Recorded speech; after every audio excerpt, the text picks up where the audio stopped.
Welcome to Flesh and Pod, a flesh and blood podcast, breaking down weekly news and notes from the tournament scene, community drama, game strategy, and more. And now, here are your hosts, Derek and Logan. Hello, and welcome to episode 138 in a row of Flesh and Pod. My name is Logan. I am your host. And with me is the cloud-struck Derek Oswald. I did fuck all in Flesh and Blood. All I did was watch the stream from the RealmFest. Derek, you did a lot in Flesh and Blood for once. You casted the RealmFest. Well, yeah. So, I got to talk about Flesh and Blood a lot. That's and I got to see other top flight players play some outstanding Flesh and Blood, mind you. But I didn't get to do anything, sadly. And that was actually one of the interesting things that I was talking to Rhea about. So I helped cast the RealmFest. I was on the desk with Rhea, who is phenomenal. I love her. And I was there with Sam. It had been a long time since I'd seen Sam in person. I was so happy to see him and catch up. He's always outstanding whenever he's doing his casting. He has so much enthusiasm for the game. Like, it's hard to not be excited about Flesh and Blood when you're around Sam, because he's equally. I think the big thing is that he's as excited about Flesh and Blood as I am. It's just he actually shows it. He's not dead yet, right? He still has that youthful vigor, and that is infectious, right? So it's a ton of fun. But what I was telling Rhea, because she had some nerves to start. That's why we wanted to start her on the broadcast, so that we could just rip off the Band-Aid, get her into a groove. Yep. So she started right out of the gate. And once she settled down, she was like, uh-oh, this might be a problem. I think I really like casting. Because it's fun. I said, yes, it's a ton of fun to talk about something that you're passionate about. I think we all like that. And so when you get to spend an entire day talking about something you're passionate about and, seeing good games and doing all of those things, it really is a lot of fun. It is an enjoyable experience. But then I warned her, I said, the problem with me, and not every caster is like this. Some of them are mentally taxed or just socially burnt out or whatever. And I get that. But for myself, when I spend all day watching people play Flesh and Blood, the first thing that happens, like when it ends, is I usually want to play it because it's fun. Right. And so I spend all day watching it, and then I want to play it. And then usually what happens is the broadcast ends, the event ends, whatever. And then I go out to all the people who've been playing for the last 8 or 9 hours, and I'm like, hey, do you want to play Flesh and Blood? And they're like, no, that's the last thing I want to do. Right. Yeah. And I guess I did lie. I actually did something in Flesh and Blood. I cast a match for the Arclight League. Oh, yeah. Yeah, it was Nathan Crawford versus Matt Coles. And it was a KO Azalea match, which was... you can just go watch it.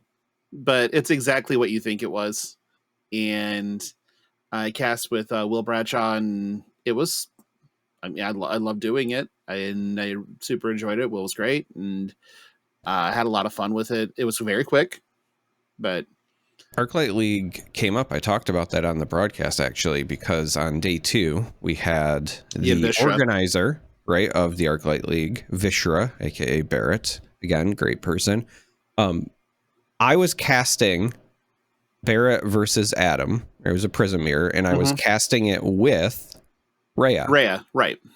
And, I was telling her, I said, the last time I cast a prism mirror was for the Arclight League, where Rhea was one of the competitors. It was Rhea versus Lucas Oswald. And it was just funny to me that I'm like, okay, I went from casting a prism mirror for Vishra's league, where I'm covering Rhea, to now I'm casting with Rhea while Vishra plays a prism mirror. And he's playing with a friend, essentially, right? Like him and Adam and Justin were all in a room together. That was the other wild thing as well. When I very first showed up, and I was, still drinking my coffee. Like I said, Rhea did the very first game of the broadcast along with Sam. And so I'm drinking my coffee. I walk back to look at the monitor to see the game going. And I don't look at the names or anything. I just look at the thing, and I do a double take, and I go, man, that really looks like Brian Gottlieb. And then I look at the name and I'm like, oh, it's Justin. Justin. Okay. Yeah, we haven't seen him in a while. That makes sense. That tracks. Right. Yeah, Justin had been around in a while. So I did have my not nearly enough coffee in my body moments where I was like, man, that really looks like, oh. Yeah, it's Justin. It's not Brian. But, it turns out that genetics have a lot to do with how people look. Weird, I know. But that was, I saw that too. And Sam was doing like a man on the street kind of crowd work thing before the top 8 announcement.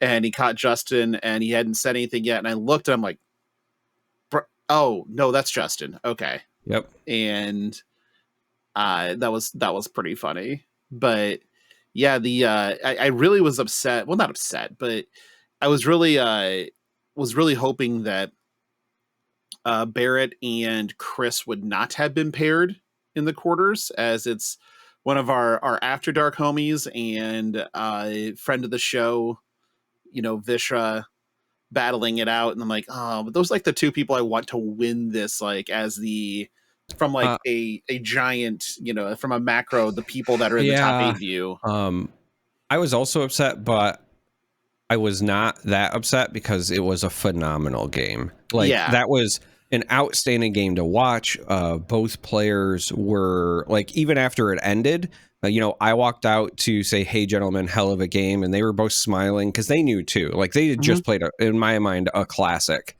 There were a couple of those that I felt that way over the weekend. And ironically, involving Zen losses because there was that one, but then there was also on day one, we tune into a backup match, and it's so funny because we almost skipped it.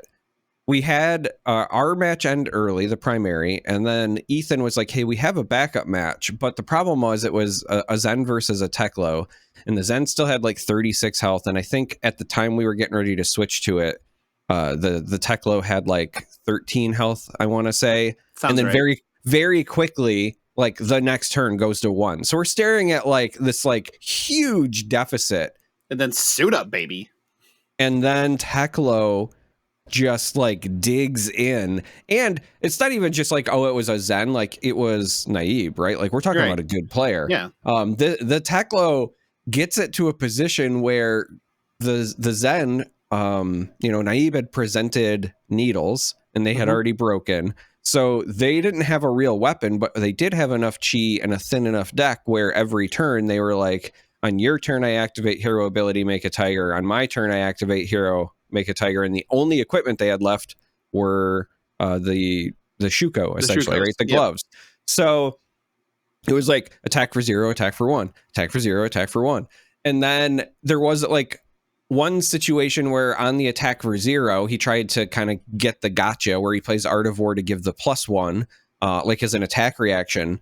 And it wasn't even from Arsenal. Like he had ripped it off the top. The Teklo had a sink below to stop it. And I mean, it was just, that one was a classic. So between that one and then, the Vishra quarterfinals matchup where he's digging in at 1 as well. Just great games. It was a wonderful event. So if you missed it over the weekend, I highly recommend checking out the VOD. It was great for CC. And then also at the end, spoiler alert, we cover some of the Battle Hardened as well. And if you want to see why in Blitz, Zen probably needs the same band. It needs something done. Well, it needs at least the adjustment that it got in CC because, I think it needs more. Bonds, well, probably more. But the Bonds thing is still live in Blitz. And so there is one game where the player dies, but then for fun, even the head judge Ward was like, do you want to play that out so we can see how much damage you would have done and we'll just write it down? He presented 59 damage on the turn. And so I, on the broadcast, believe made the joke that he died in Blitz and then died again in CC. Right. It's pretty much okay, so let's do our quick rewind here of the weekend's events. So RealmFest New Jersey, you were there casting. We just talked about that. There was the 5K brawl. That was actually won by Joshua Borger on Kano.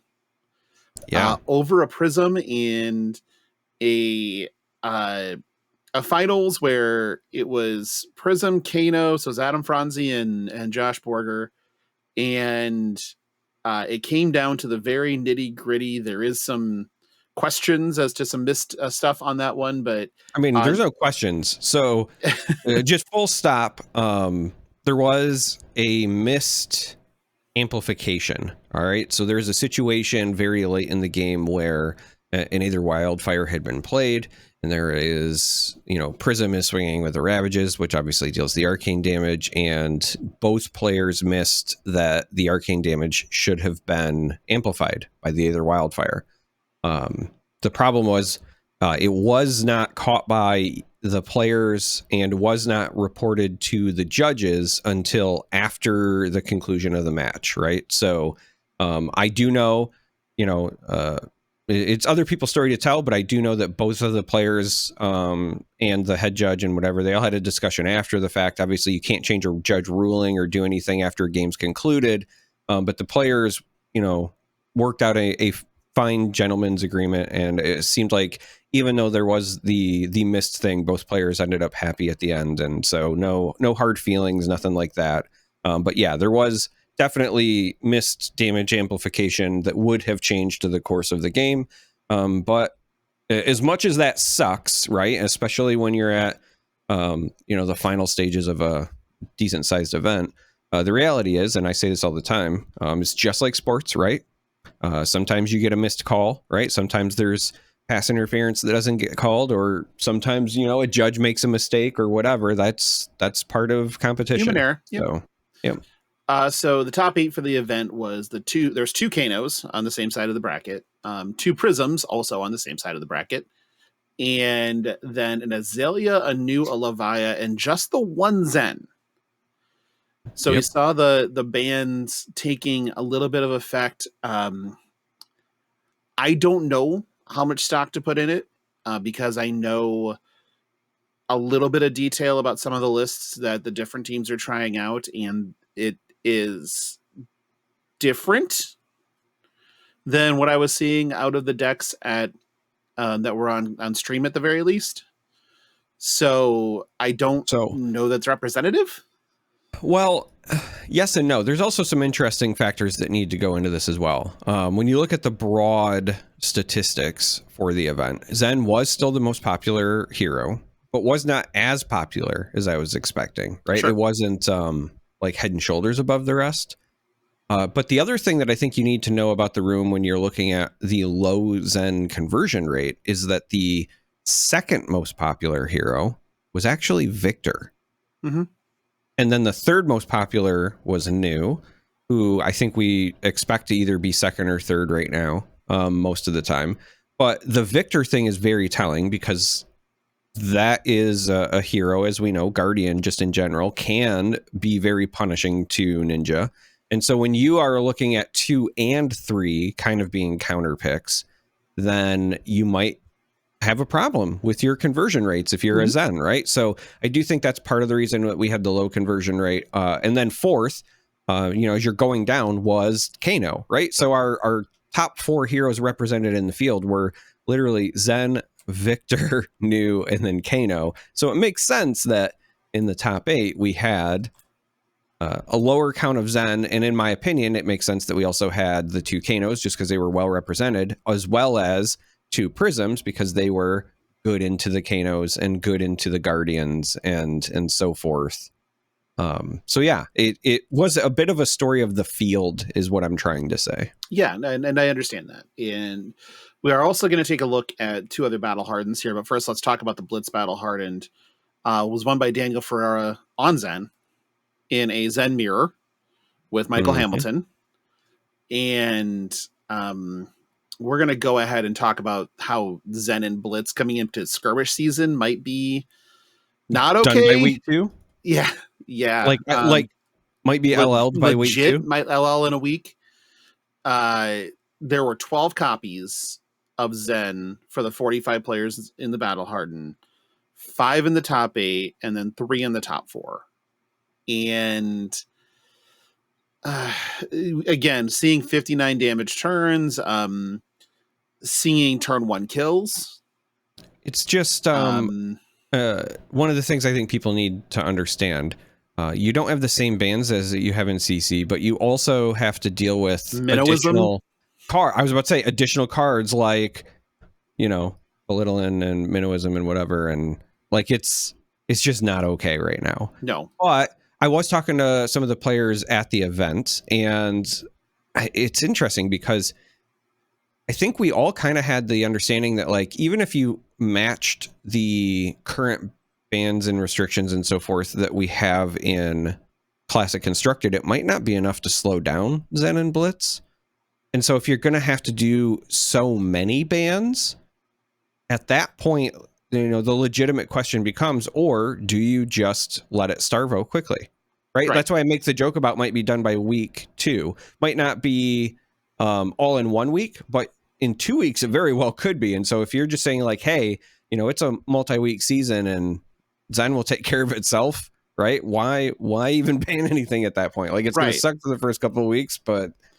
As somebody who has their skirmish locally on the very first weekend, like, I'm not excited, but it's also you're right. They probably should just let it starvo and call it a day. You get your one, day in the sun. It already picked up points at the Battle Hardened Blitz, and you're looking for a competitive non-Zen deck, and I'm not just saying this because I am the Assassin fanboy.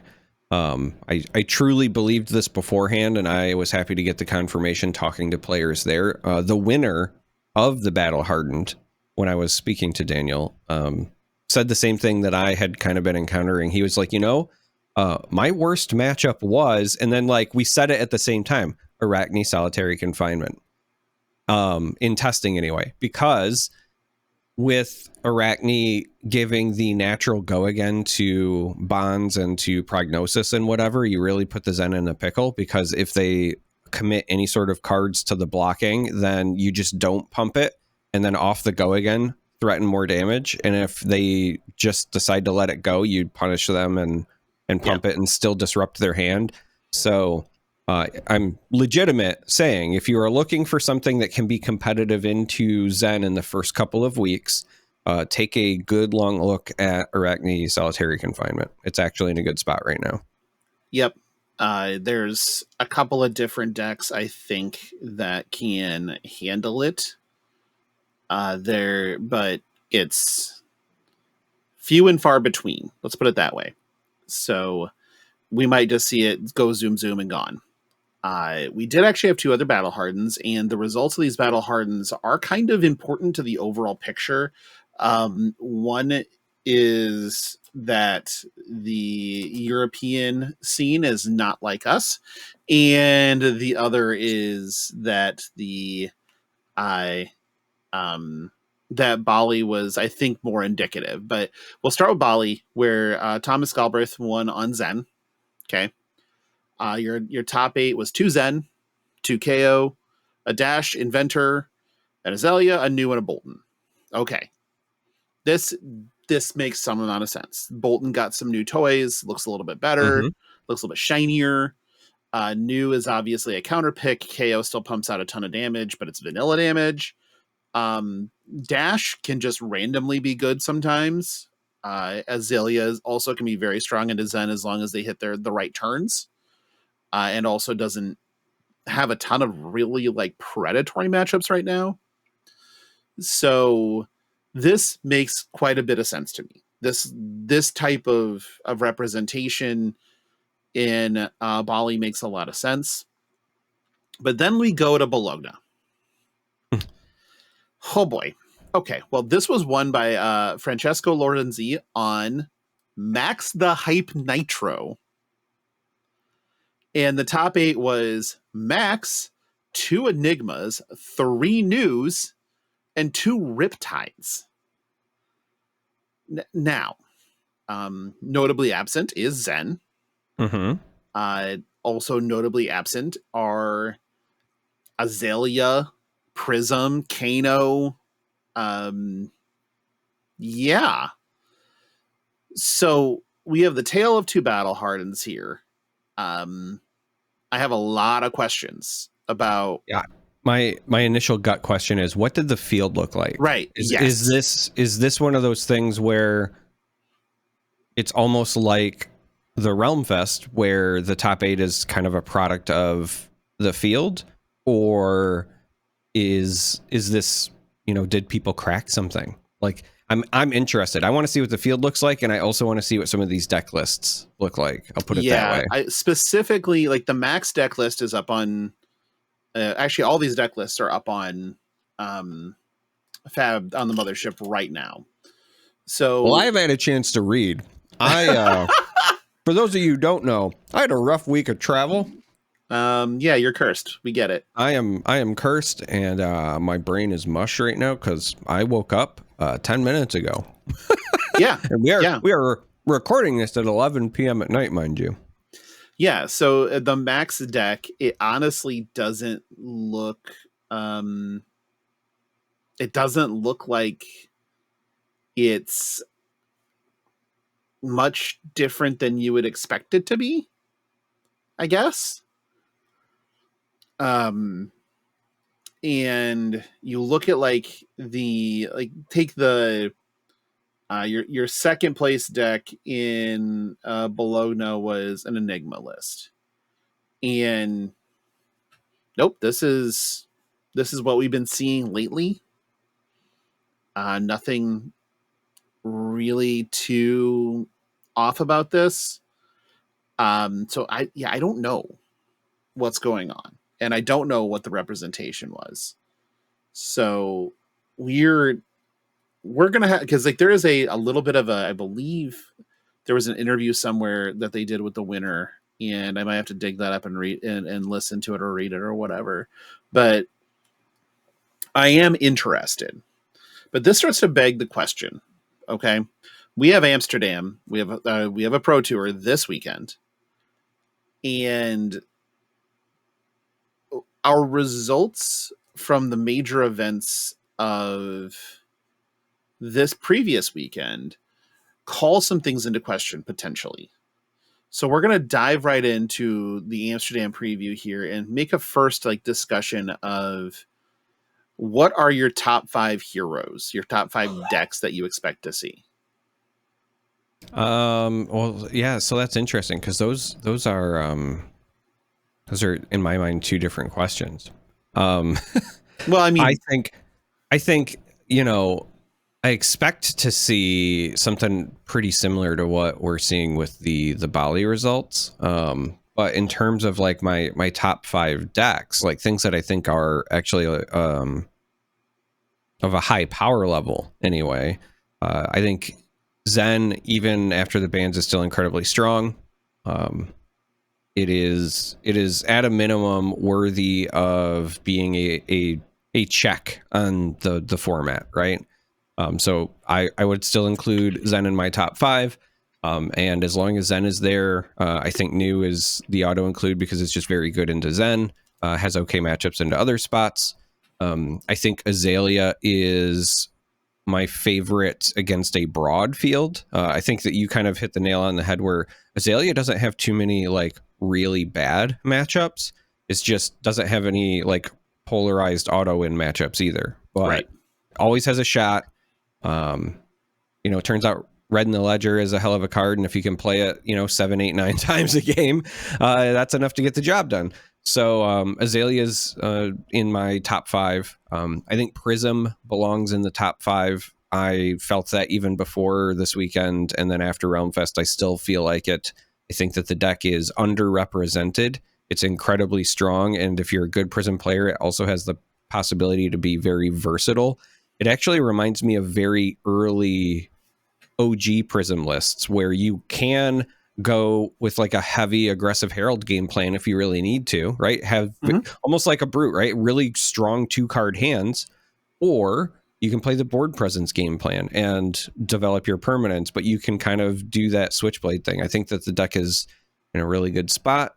Hurts me to say it, obviously, because it's an illusionist and whatever, but I think that is I think that that's still fair. So, right. So it's those 4 for sure in my mind, as far as top 5 decks.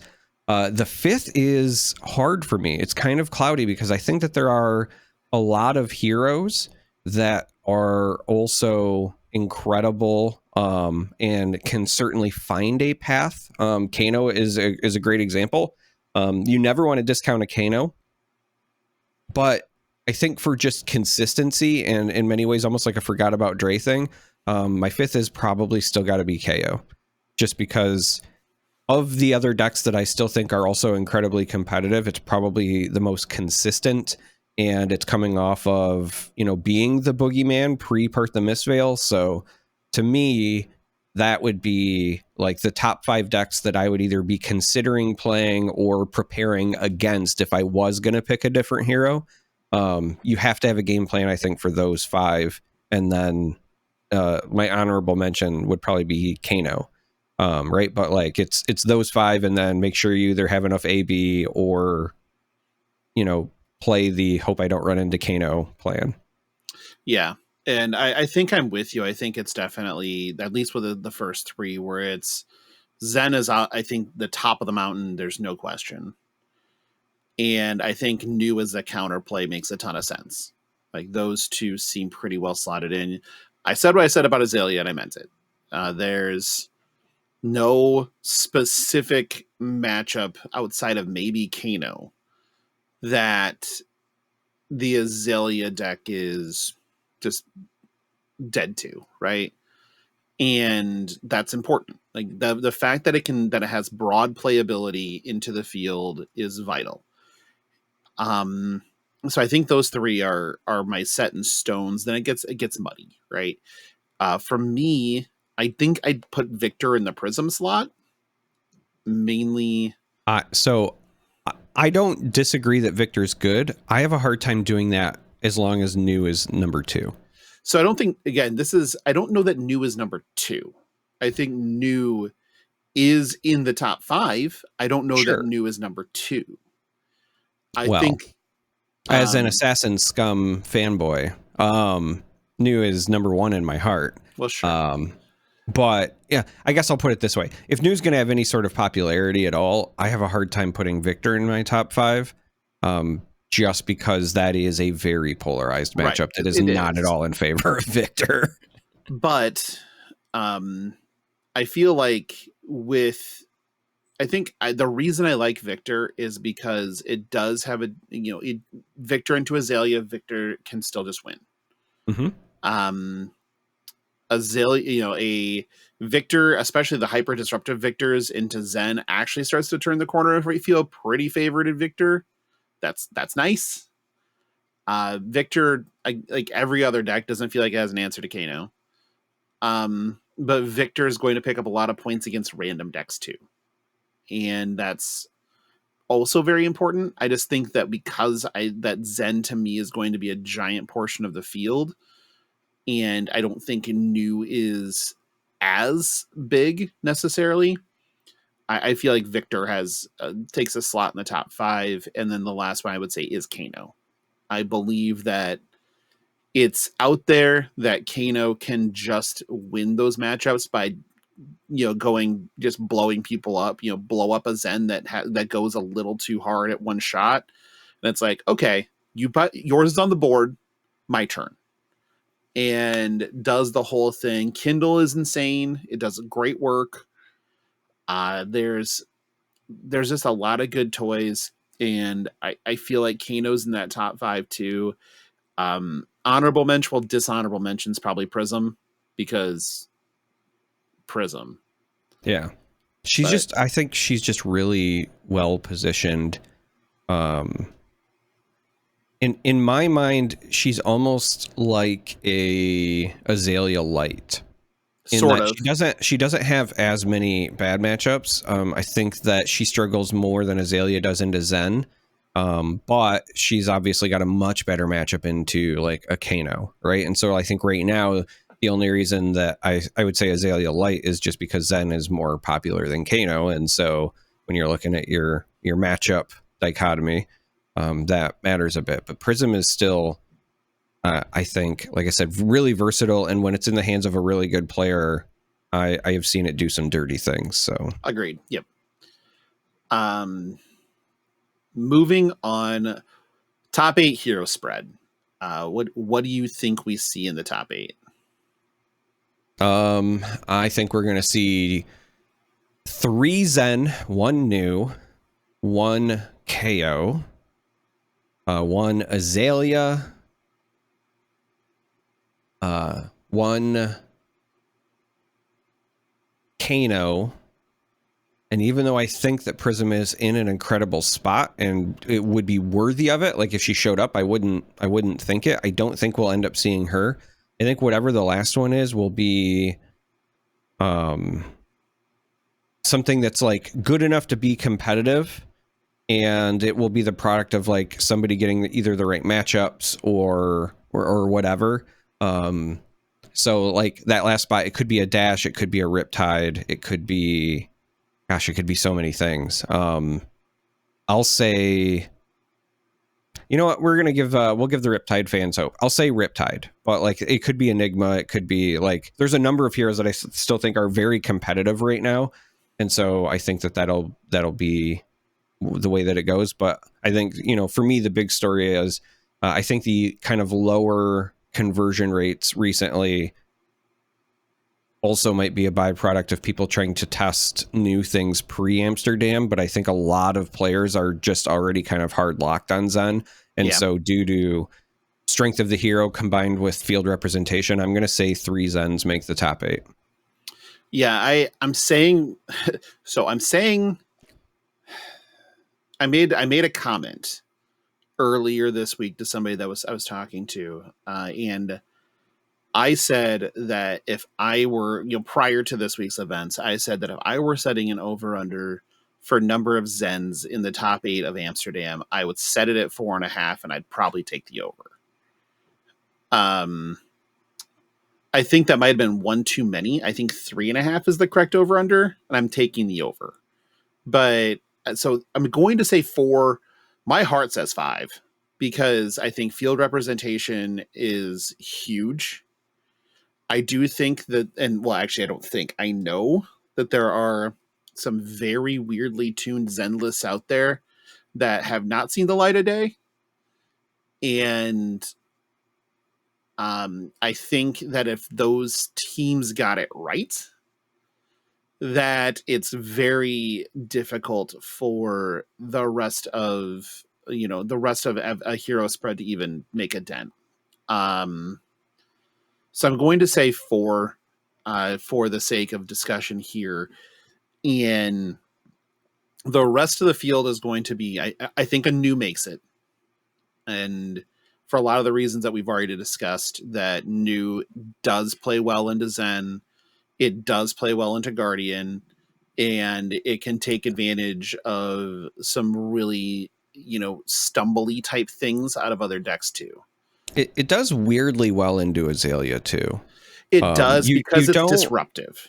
Yeah, well, it's disruptive, and you don't get nearly as much, obviously, out of your hero power because most Azalea decks are running 3 blues. Some are still on, 6 at the most, right? There's a spectrum between 3 and 6, but even the blues they run, like, you can't play.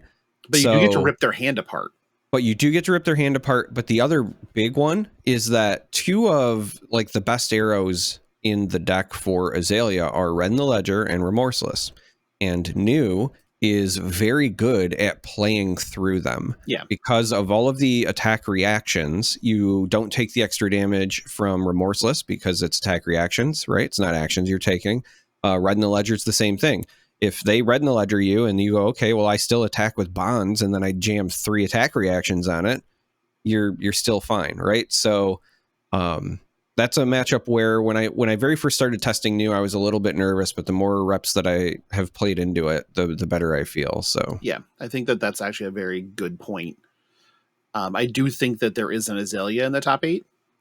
Yeah, I just think, again, I think the deck's good enough to fight through some of the hatred. I do think there's a Kano because it always seems like somebody's blasting. It just did a Kano figure out how to draft? That's usually the question. Yeah. And then the last one's going to sound weird, but this is a dark horse pick, but I'm going to take something else as my dark horse pick, but this in and of itself is a dark horse pick. I think there's a Hatchet Dory. And very specifically, I think that it's a Hatchet Dory that understands the balance of the game, because you get to lean in a lot on stuff that soaks damage, and you present a decent amount back, and you can kind of keep the balance of the game going. I think that that's quite good. And all of your cards blow up Zephyr Needles. If they're on needles, all of your cards blow up needles. You just kind of don't give a shit. So I have a question. What's up? What kind of edibles did you eat before we started recording? Because I think you're on drugs, sir. I'm not on drugs. I don't see a Hatchet Dory. Of all of the outside like decks that I think could be in there, Hatchet Dory was not on my mind, sir. I think that there's going to be a Hatchet Dory. Okay. If I would have popped edibles before doing this, I probably wouldn't have taken a Hatchet Dory, but I'm so far in the tank on this shit that I feel like somebody's going to figure out that there are navigable matchups. The only thing that really is super difficult to get around is Kano. And then if you figured out a way to keep Zen slow enough that you could capitalize on any stumble and start taking cards out of their hand, or you'll make them have to block, or they have no block hands where you can deal a ton of damage. Like, there are definitely ways that I think a Hatchet Dory can do some really, really rough job work to a Zen. I also think that anybody that has the absolute stones to bring Hatchet Dory into here is also super draft prepped. And that's a portion of why I'm not comfortable with a Hatchet Dory necessarily being in there, but I just get this weird feeling that there's going to be a Hatchet Dory. Yeah. I mean, I guess that's fair. I like to give you a hard time, but also, no, it makes sense. I guess for me, I feel like there's just like, I'm not saying Hatchet Dory can't win those matchups. I just feel like once you get past even just like the Zen problem, I don't know that I would feel comfortable with like a Hatchet Dory into a Victor. Like, even if you were bringing an Axe, or a KO or Enigma. KO play is very similar to how the Kasai matchup played into KO. It's you block, you swing. I know, but cry. Is KO, yeah, KO just like, I don't know, capable. I think people forget how big KO can get. You know, I would have. I almost thought for sure that like your offbeat pick was going to be Levia. I think that's another one that could potentially sneak up on folks, but I think Levia requires a level of specialization in that like maybe two people have. That's just really rough. I don't know. That deck is fine-tuning that deck in a matter of weeks. I don't know is possible. And then understanding everything the deck can do, it just doesn't compute to me. It's the same story with Enigma to me. Enigma is just so broad in like the different things that you can do with lines and builds and et cetera, that, and then game plans that, you know, obviously there's the one alpha plan of this is a manifestations of Mira guy. Yeah. I'm going to protect this. And that's the entire goal. Like, that plan will always exist. but I've seen go wide plans. I've seen plans where they're jamming in like some attacks and stuff like that to kind of keep people guessing. I mean, I've seen a lot of just weird shit that Enigmas can do because it's a very versatile deck. But when you have a deck that's very versatile with a lot of different things you can do and a lot of different lines and a lot of different builds and a lot of different game plans, you fall into the trap of not having one real good plan at any point in time. Right. So that's why I'm just not as comfortable taking an Enigma. Right. Well, I mean, that's why you take Pummel Uzuri, because then you only have one game plan. You do. You have exactly one game plan. That is as true as it gets. Yeah. But then, Victor plays every single piece that can do anything to fuck with their hands. So they're on just crush the weeks and shit. They're just like, no, fuck this. We're going as hard as we can directly into stopping this one deck and knowing it's good enough into a lot of other things to be fine. Mm-hmm. Okay, Derek, it's Darky Horsey time. Yeah. What you got? I was just making the joke, and I don't think it would be a Pummel version. If I had to pick a dark horse, it is one of the outsiders here. It's got to be Uzuri or Riptide. Uzuri is, in my opinion, Uzuri is very similar to your Dory pick, where it's very good at playing the balance of the game.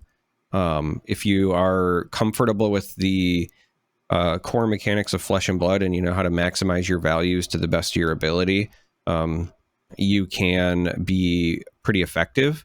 But I also think that in the past, one of the problems that Uzuri faced is that you didn't have necessarily as much disruption as some of the other more mid-rangey heroes, and the argument could be made that obviously Nu is better at it because of the just straight hand disruption, but Isolate into Amnesia is very, very good into Zen at times, as well as you do also have Weakest Link to potentially try to rip Chi.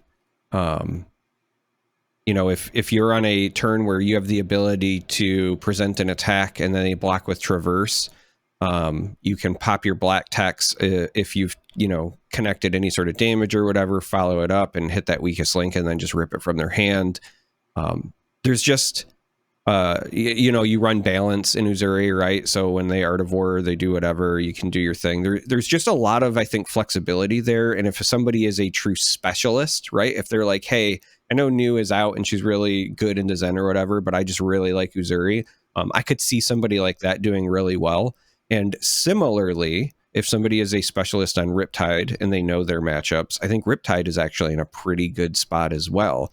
The traps are not irrelevant. Pretty much all of the traps are live now across the field. It's one of the rare times where we very much so is. Yeah, it's one of the rare times where like all of the traps are good because the decks are so diverse now that you're gonna there's almost never a dead one in any matchup. It's we've been talking about Azalea. It's still a ranger who has access to all of her tools minus Red in the Ledger, right? So it just becomes right. Well, sure. But let's be honest, that's just an extra copy of Red in the Ledger. So, so when you look at it from that perspective and you just say can I, from my traps and my Riptide specializations, get as much value as a Red in the Ledger? I think the standard answer is probably not, just because Red in the Ledger is so powerful, but it's not as far off as I think people think. The real power of Red in the Ledger is just that once you find the first one, then you're going to play nothing but that for the next 5 turns usually, right? Between codexes and memorial grounds and all of that stuff. I mean, yeah. Right. I think you should be doing that right now. Personally, if you're in a Zen heavy meta, you want to be able to play as much as possible. So I think it should at least be in your 80. I guess I'll put it that way. But just looking at what Riptide can do, I do think that there is a path for Riptide to beat Zens. With all of the defense reactions, you can certainly make Nu's life hell. You can do pretty well into Prism and potentially Enigma because of your trap triggers, right? So dealing with the wards as they pop up. You can't Arcane Berry or a trap trigger. So there's a lot of cool interplay there. So I do think that there is certainly room for Riptide to do well. And it wouldn't shock me if it was one of those people who did well in Bologna. No. Sorry, I know that's not how you pronounce that if you're listening. Please don't be offended. I just have, there are certain words that I have this weird thing where I can't not mispronounce them because they make me laugh, and that's one of them. Bologna is up there, Quasadilla, Fajita. The Fajita I love. Yeah. I know that about you. Yeah, Fajita's wonderful. So I think my dark horse pick is Dash.io. Exactly. It is exactly the type of deck where it gives no fucks. It's either going to win or it's going to just fail. And if you can just win, then just win, baby. You're in again. I like a deck that can run hot, that can very specifically run hot. Kano is consistent and can run hot. I think Dash.io is a tier below that, but also can just run hot and blow the fuck out of people. So I feel like as a dark horse pick, I think it'd have very, very rough going to make it into the top 8 of the event, but it can wreak some havoc. And if it runs hot enough, there's absolutely a chance that you see a Dash.io in the top 8. It definitely could happen. And I think Morrow was X-1 with it at Nationals, if I remember right, in Constructed. And, that was Zen's coming out party. So Zens were definitely out in full force. Yeah. There was a lot of Enigma in the room as well, though. And I know that, she kind of she didn't give a fuck. And then, to me, Dash.io does have the tools to make a run like that. So I think that's my dark horse deck is Dio or Dio or whatever people want to call it these days. It's Dash.io. How do you feel about that? Do you have a feeling about that? Do you have feelings at all?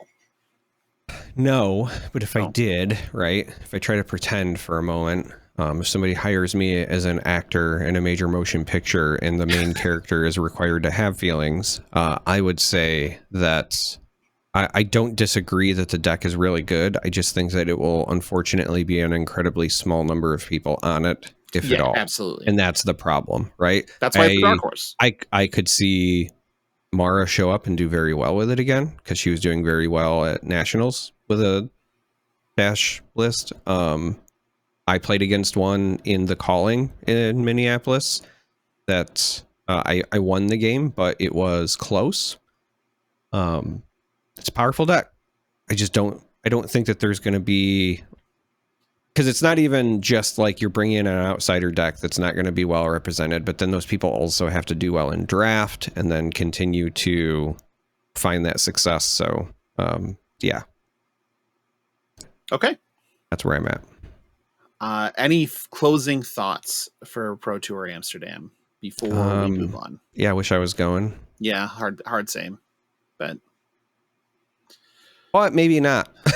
Yeah, no, after this weekend, man, maybe not. I don't want to be on a plane for a bit. I don't want to be trying to fly right now. I'm seeing so many people that have had flights canceled and postponed. I think people are losing a day, 2 days that they would have. I just spent 30 hours in the Newark airport, so I can think of so many places that I would rather spend time than the Newark airport. Yeah, it's a very long list. Right. So right now, like, yes, I'm glad that I'm sad I won't be in Amsterdam. I'm happy to not try to get there. Right. Moving on, a couple of quick hitters here. We have Collectors Week is coming August 5th. And so that will kind of give you a lot of rundowns on like the newest print run updates, which are important to some people that, you know, want to know how much of anything is out there. I think we'll finally get the actual Aria numbers and the Everfest numbers and stuff like that. And then, or I think actually we'll get a lot more than that. I think we'll probably get Uprising and a couple other things too. But I think there'll be some spoilers, I'm sure. Hopefully spoiling some new products that we haven't seen yet. So and there'll be social media giveaways and stuff like that. So it's something to tune in for. I always enjoy it because there's always a lot of cool interplays with collecting and how the game is blossoming and growing to me. And for a lot of people, knowing how much, you know, of this product that they're doing, or how it's scaled and how it's grown over time, is very interesting, me included. So I'll actually have a lot of fun with Collector Week. The next RealmFest, we know when that is. It was announced during the stream for this previous RealmFest in Princeton, New Jersey. It'll be August 31st through September 1st in Columbus. So we're going back to Ohio. You get there's a classic constructed 5K invitational qualifier. Same story where the top 8 gets invites to the 50K, for the first place getting the VIP invite. Also, additionally, there is a Lorcana qualifier, a Star Wars Unlimited Open.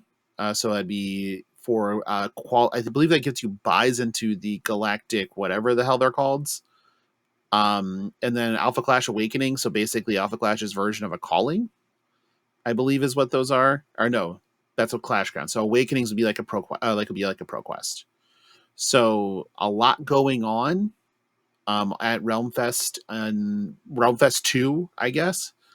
Electric Boogaloo. Yes, and as soon as we have more details as far as entry and stuff like that, we'll get those out to you. Comic Quarter this week, the new comic that came out for the X-Men line was Phoenix. So focusing very narrowly on Jean Grey hanging out in space.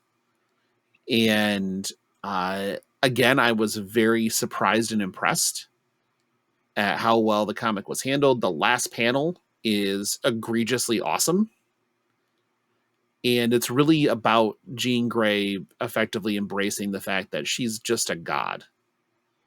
So you might as well roll with it and not, you know, be tortured about it anymore, and just try to do your best with it. Listen, Ray, if somebody asks you if you're a god, you say yes. That's Comic Corner for this week. I don't want to say too much about that book, specifically because it's so well written and the story has all these little pieces to it that I want everybody to read it. Like, that's the reason. That's fair. And, you know, I think you should also read the previous week when we talked about X-Men, because that book is awesome, but I can kind of go into a little more detail because it's not a whole lot of story points and stuff like that, where this felt like it has more of a almost cinematic quality to it in the way that they're trying to tell the story and what they're saying about the Phoenix in general. And so that's, again, pick it up and read it. I'd recommend it. It's very good. Very good story. I'm going to be pretty excited every month for that one to come out. You ready to move on to some listener questions? They're here. I am now ready. Yes. Sorry. I was just opening a tab and putting Phoenix as a reminder that I need to pick it up, because I haven't yet. So did you pick up X-Men?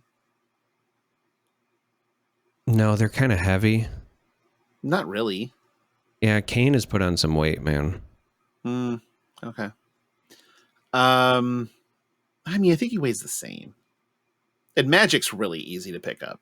Like, she is not very heavy. Light as a feather, stiff as a board. She's definitely all of those things. Well, Magic, so. Yeah. First question is from Vintox. He asks, what is Kingdom Death Monster and why should we love it? Okay. This all stems from a post in our Discord as I was playing Kingdom Death Monster with Dom, valued member of the Patreon, last week. And what Kingdom Death Monster is it is a campaign-based survival game where you wake up naked with nothing but a loincloth.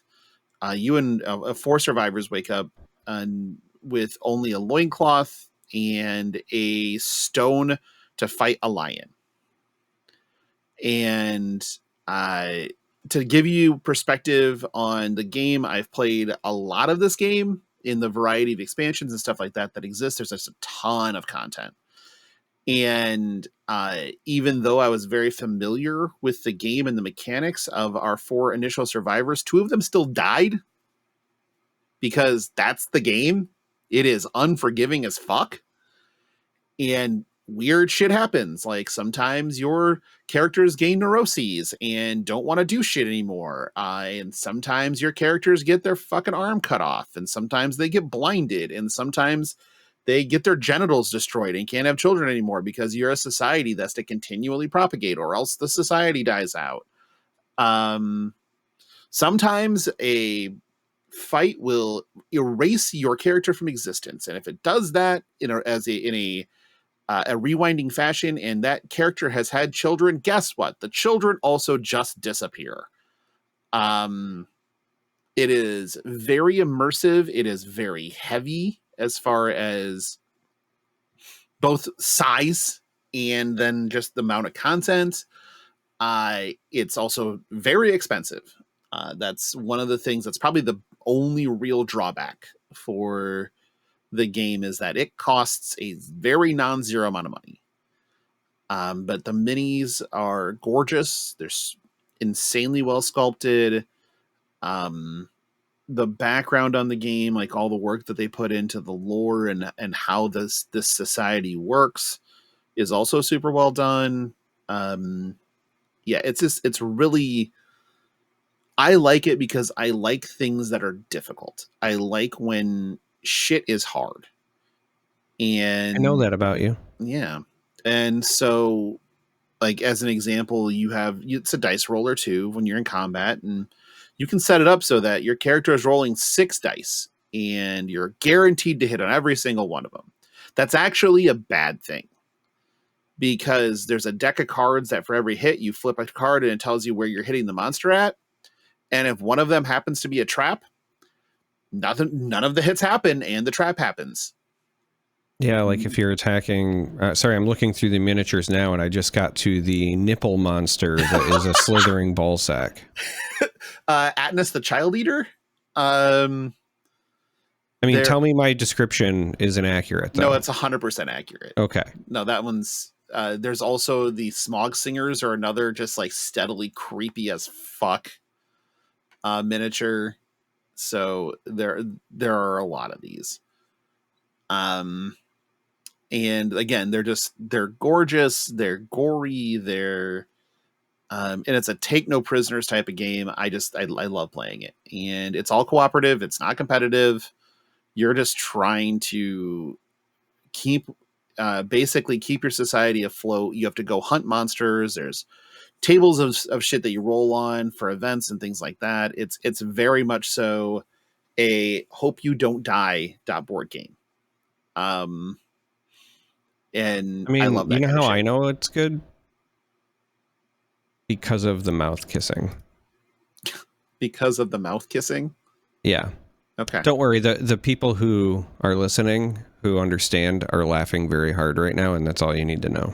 Good enough, as long as they're enjoying themselves. Because of the mouth kissing. Because of the mouth kissing? Okay. Yeah. Do you have any questions about Kingdom Death Monster? No. Just, other than, like, how can I get a copy at a bargain price? Because you're right. It is a non-zero amount. I might see when I'm in Gen Con if they have any sales or something. Because this looks right up my alley. I always say, if you want to sell me on any board game, this is how you sell me. You say it takes longer to set up than it does to play, and I'm in instantly. Because to me, that means somebody, I know that sounds weird, but to me, that means that somebody put enough thought and care and whatever into the world or the experience they're trying to build that it's like integral to the actual experience. And I have never played, I'll put it this way, I've never played a board game that I did not like that also took an absurd amount of time to set up. Yeah. I'm one of those people like, you know, Twilight Imperium and see, I whatever, love Twilight like Imperium. It's just, I hate how long it takes to play the game. But usually that's not you're playing with the wrong people. See, that's not a game problem. That's a who am I playing with problem. Let me see if there's any more so that, yeah, I'll say this about Twilight Imperium as well. That is one of those things that gets easier over time. If you've only ever played Twilight Imperium in settings where you're teaching at least one player the rules, then every game takes forever. Yeah. Right. Yeah. Like so I have 2 Kingdom Death events over the course of the weekend. One of them is a 48-hour long game.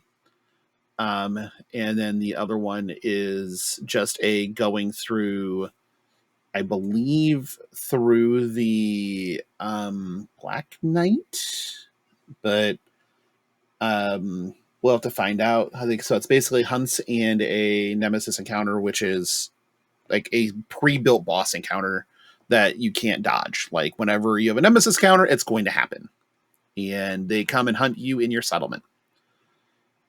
So yeah, this is just that's weird that they would have this set as 6 players. Either way. But don't worry, so you will get smaller quickly. It will. But you can, yeah, if you want to, I'll be swinging by the KDM booth at some point, I'm sure. Just to hang out and talk and find out what they're doing next. But yeah, that's that game. Moving on. Next question is from Paxanus. Which member of the Fab community needs to be muted, and who gets more shit than they probably deserve? Whew. Huh. You have opinions. Yeah. I mean, this is an easy question for me. Really? Yeah, easy. All right. Mute somebody right now. You can't mute yourself. I'm not a somebody? Man, I thought we were friends. Now I'm a nobody to you? I mean, who actually knows who you are? Pick somebody pick something but somebody other than yourself to mute. Oh, pick somebody other than myself to mute. Okay. Well, if I had to pick somebody to mute, I'm gonna go with I mean, it's nothing against them, I guess, but Fluke does the box openings, right? Yep. So I'll go with Fluke. Anybody who's box opening or economy centric is one of the few things that get me riled up about this game. And I'm not saying that Fluke's like that, but sure, I'll go with that. The other half, this is the easy part. The easy part is who gets more shit than they deserve? Brian Gottlieb, 100%. I mean, and I think that is a large part just because he's one of the few people that takes the time to like more publicly interact. Not to say that like everyone at LSS dodges folks or whatever, but James is the CEO and doesn't do it as often. Brian is, he's a designer, but he's a gamer first, right? He likes to talk about the game just as much as we do. And so he engages with people, loves those discussions. And so sometimes he gets, like I've definitely witnessed him getting shit for stuff that is nowhere near his job or his department, right? He just kind of absorbs it. So I think that is my easy answer there. I think that Brian gets a lot more shit than he probably deserves because, like I always say on this, it's not like the things they do are to purposefully target you. Yes, you, the listener right now, who has been offended by some change or thing that they've tried or whatever. They're just trying to make their game the best that they can and within their vision. And that's not going to align with everybody all the time. So take a deep breath. Fair enough. My mute, I'm muting Nate Snyder. I mean, I love you, Nate, but God, you bitch a lot. And you know what? I take it back. Fluke, you're off the hook. I'm going to mute Brody Spurlock. He's too damn good at everything, so he needs to have some sort of drawback, and I don't want to hear him talk. All right. He hopped on at the end of the RealmFest. It was really did good. A great job casting as well, and so you know what? I don't need to move in on my turf. You're muted now, Brody. Go win events. Don't cast him. Okay. So I'm gonna take Nate basically because Nate likes to complain a ton, and I just don't have time for it. Last one was he was complaining about limited at tier 3 events, and it's just like, bro, no, come on now. Let's not. And so I'd probably give him the mute, and the more shit than they probably deserve. And this is going to probably get me more shit than I deserve, and that's fine. I'm going to say Roger Bodie. I think that Roger is very misunderstood a lot because a lot of people will think he's being entirely serious about something and not get the bit. Because if somebody can commit to, like, Roger commits to the bit, the dude knows. And I respect the commitment. And I think that he gets more shit than he deserves. Brian is probably the best answer, but I kind of took Brian and removed him from community since he's transcended community by being where he is. I can understand that point of view, but part of the reason that I still consider him is because we've seen his face used for memes, and he gets dragged into things like against his will. Like, even if he wants to quote unquote stay out of it, like, the community doesn't let him. So That's true. So I still keep him in there. Yeah, the community does do a good job. I think Rogers is Roger is a good choice.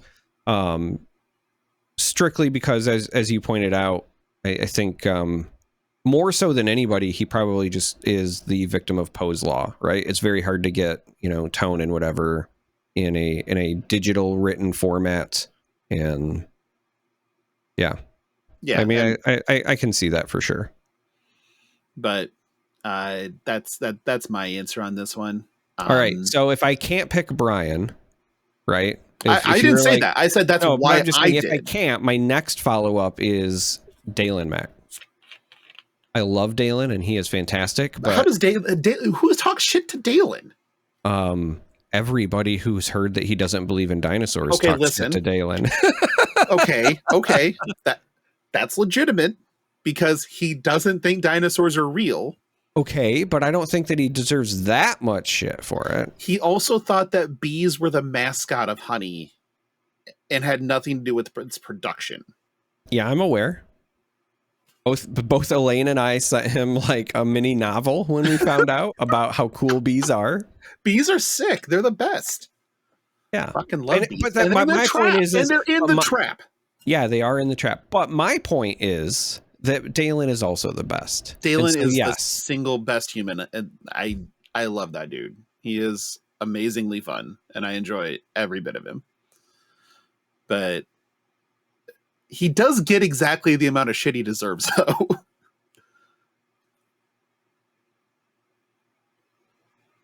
All right, you ready for this next question?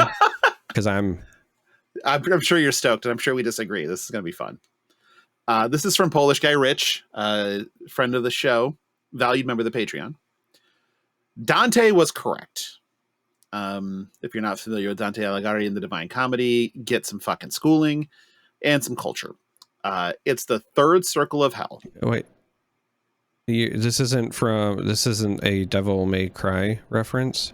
Same. Yeah, they're the same. Okay. It's the third circle of hell. Hey there, Delilah, or the reason. Is you. It's clearly the reason. That song will be playing in the third circle of hell for the rest of eternity. Fuck that song. Fuck Hoobastank.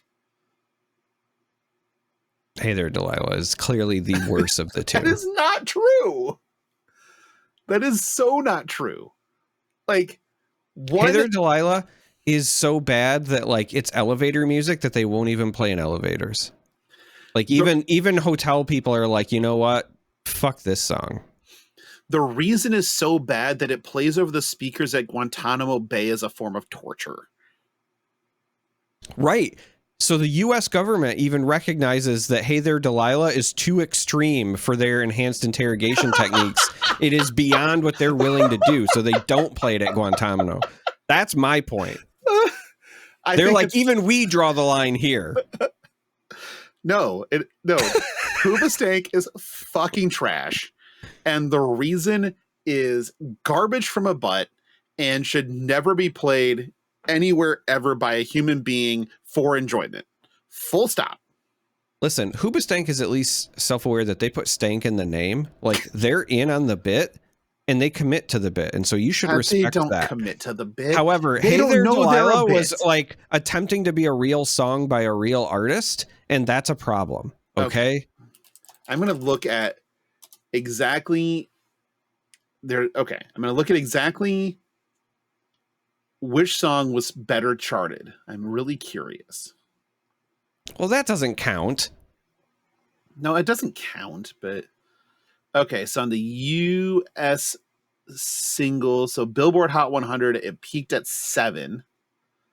In The Reason by Hoobastank, The Reason Hoobastank song, peaked at Billboard Hot 100. Ooh, 6. The reason was held in higher esteem by the U.S. listening public than Hey There, Delilah, which tells you it is categorically the worst song. Because Americans don't know shit. No, it's only because it is that weird tweener music that ends up on more stations than it belongs, where Hey There, Delilah is never going to be passed off as like alt rock. And in that era, Hoobastank was definitely played on alt rock stations. They were 5 years apart too. So there is that. But okay, last thing. Hoobastank is a bunch of idiots with fucking frosted tips. And at least the plain white tees feel like they have, some amount of true emo cred and not this fucking... That's my point. They think they're a real band and they're still shit. Okay, we can both agree they're awful. Listen, if you're asking me whether I have to pick between somebody who calls themselves Hoobastank or somebody who puts white in their name, sorry, down with Whitey every time. That's all I'm saying. That's hard to argue with. Yeah. But these are all just white dudes. No. Hoobastank is not all white dudes. You take that back. Okay, I'm definitely looking at their album cover right now. The lead singer is definitely not white, sir.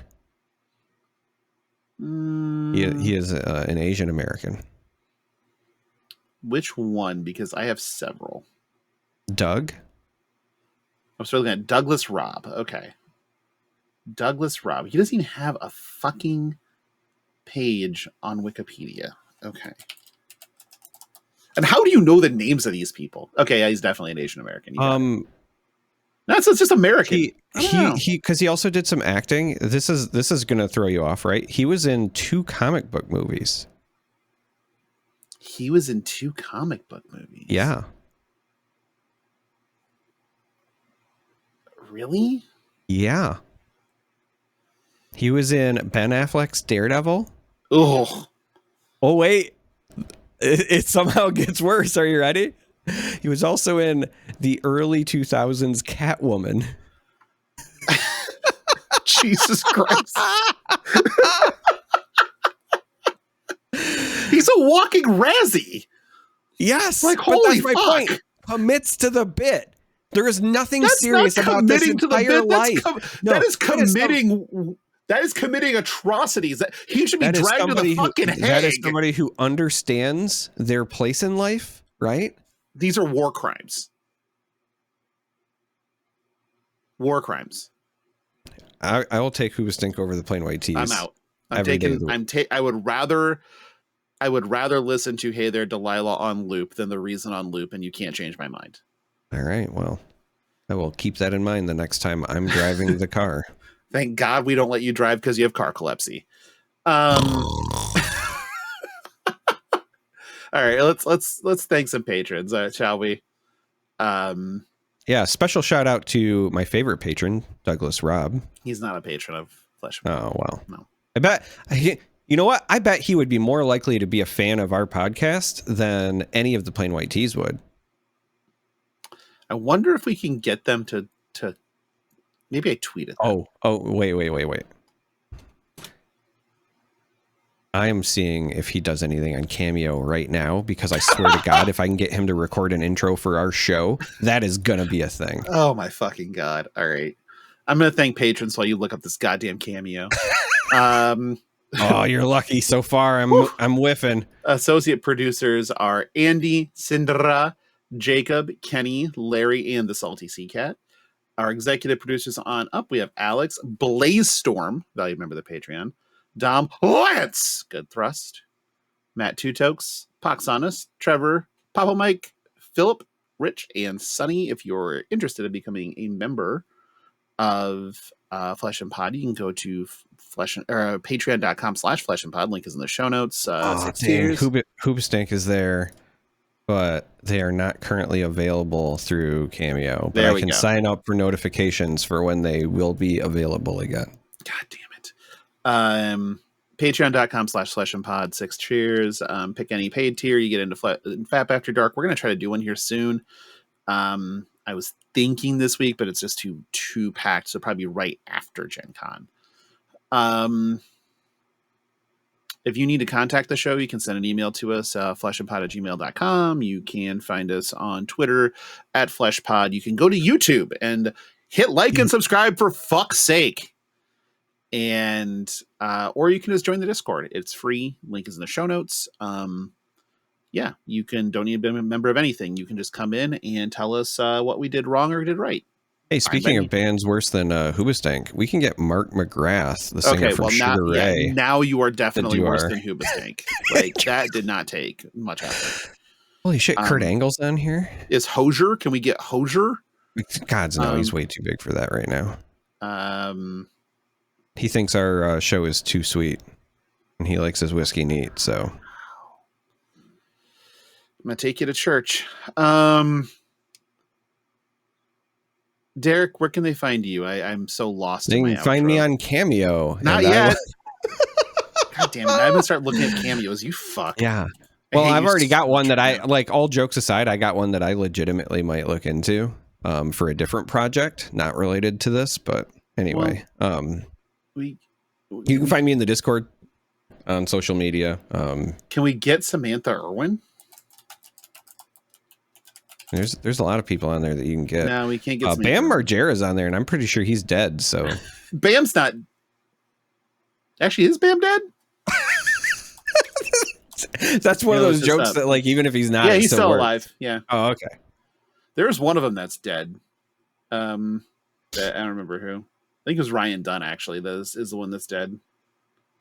Yeah. Ryan Dunn. Ryan Dunn died in 2011. Car accident. Yep. Yeah. He tried to out Paul Walker. Is Paul Walker on Cameo? Too soon? Dude, don't make fun of the family, all right? I'm not. Vin Diesel will come after you because it's all about family. Let's look really quick. All right, no, hold the press. Stop it right here. You can get Chris Hansen. The guy from To Catch a Predator? Yes. So we could get him to say, like, Jordan, I'm going to need you to take a seat over here. We can get Montel Jordan. By the way. We can also get there's some bangers of on here that would be very funny. There's 104 Brett pages. Favre is on here? I mean, Are you telling me I have to pay $285 for a Cameo and I can look out his dick on the internet for free? For free. Modest Yahoo's on here, though. Let's take hip hop. Let's just we're gonna fuck it. We're already so far down the goddamn rabbit hole. Dude, we can get Redman? All right, that's actually kind of dope. Yeah, that's sick. I'm in on that one. Gets Sir Mix-a-Lot? How much is Mix-a-Lot? Mix-a-Lot's kind of expensive. Yeah, I mean, it's $300, but we could literally get John Rhys Davies. Fucking Gimli, man. That's true. You get Sendog from Cypress Hill for $75. You can get Exhibit. It's $300, but you can get Exhibit. X to the Z. You can get Jadena for $120. That's pretty good. That's actually really good. I fucking love Jadena. Jadena's great. We're just gonna. I can't believe we're still recording this shit. Like we are. Yeah, I know. We shouldn't be, but listen, we should be. But whatever. If you're not familiar, like that season 1 of Luke Cage had one of the like best soundtracks for any TV show I'd ever heard. And the like mini live performance they do with Jadena at the club. Long Live the Chief. Like, yeah. It's so good. There's a lot of good shit that happened in. Just saying, Jadena, like that's kind of a steal. Yeah, Jadena's really great. I love Jadena. Who else can we get here? Like, I'm just trying to see if there's anybody. Like, can I get any Wu-Tang Clan? Like, just generally did you check speaking? in the for kids section? Because Wu-Tang is for the children. Yeah, Wu-Tang Clan. Okay, interesting. You could. They literally do like are on here. Is Method Man on here? Can we just get Method Man? Nope, Method Man didn't show up. What about Ghostface? Ghostface Killa. Well, what do you know? I have to follow for updates. Only bookable on the Cameo website. Please keep requests under 2 lines. He's so not available right now, but this is definitely something that I'm going to be keeping track of. 2 lines is still a lot of text when you are a fan of the Oxford comma. So it's true, and he's got bars. Well, that's our show for this week, and sorry for the last. I'm not sorry about anything. But you're welcome for the last 7 minutes or so of perfect content. And we will be back with more goddamn nonsense. Next week, we will talk through the aftermath of Pro Tour Amsterdam. And hopefully, Zen's even closer to being gone. So we will talk to y'all next week. Bye.